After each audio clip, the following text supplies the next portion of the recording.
Tapos na rin ako ng kontrata, bali 2 years and 3 months. Nag-extend ako ng 3 buwan. Kasi nga si Dana may pasok.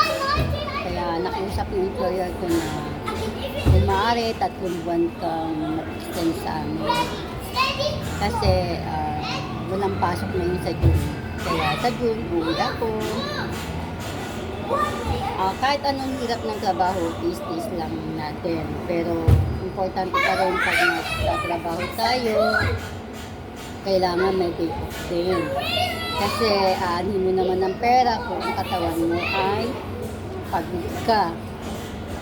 Kaya, mabait naman sila, kaya lamang hindi na siguro ako babalik kasi gusto ko naman maghanap ng trabaho yung may day off.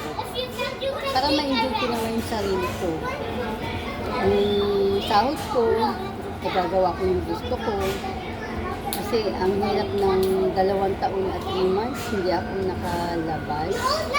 Sila lagang kasama ko. Yan. Guys, kaya salamat kay Lord natapos ko rin ang aking kontrata dito sa Qatar. Basta't gawin lang ninyo yung trabaho ninyo. Basta tapusin lang yung kontrata. Mas maganda kasi yung trabaho natatapos ang kontrata.